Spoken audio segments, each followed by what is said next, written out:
Hello, everyone, and good morning. Welcome to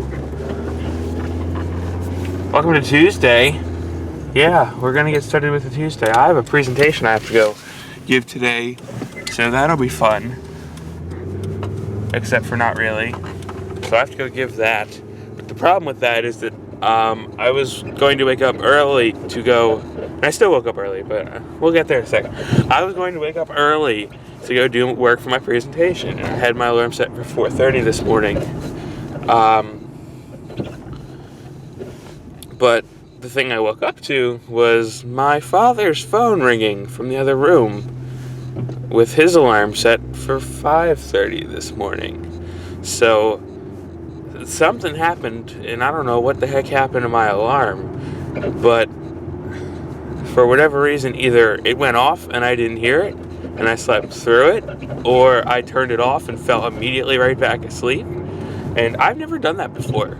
I've never just slept through an alarm like that. So I don't know exactly what it is. And the crazy thing is that I still heard my I don't know whose phone it was, but it was one of my parents' phones going off in their room, which is, if you know the anatomy of my house, on the opposite corner of the house. So how I heard that, but not my alarm, if that went off, is beyond me. Maybe it's the fact that their alarm is much more, I don't know, not gentle. Because that's one thing I really don't like about the Echo. I've been using the Echo as an alarm clock. And I don't like how it's so gentle. I wish it would be more, like, loud, in your face, get the bleep out of bed, like some other alarms. And I don't think it's changeable. And if it is, I would really like to know how to change it. But for now,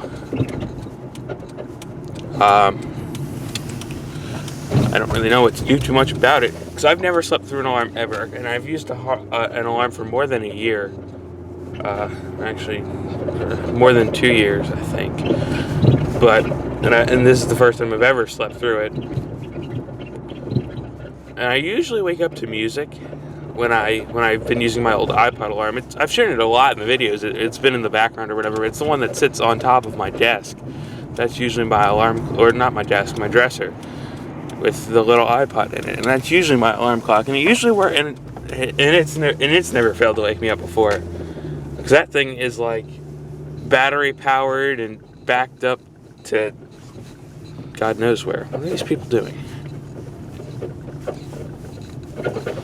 There's other parking spots, you old people.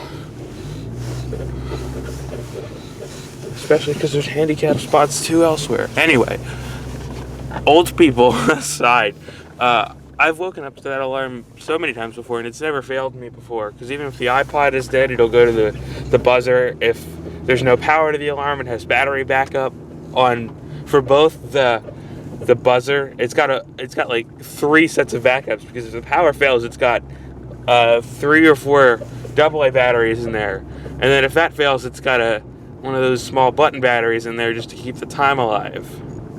So there's really no way for that one to fail, but I can see how the Echo would fail. Maybe there is no power or something early in the morning. I have no idea. But as I was saying, I need to go back to using my original alarm clock for, I don't know, a while, I guess, because the Echo, I guess, just isn't working for me, and I don't want a chance another day like this where I don't wake up for whatever reason. Oh, well, this has been a really long and convoluted rant talking about alarm clocks the entire way driving to the train station. Anyway, I'll be back later with something else. Train section on the second track, as well as the top we've been having this morning.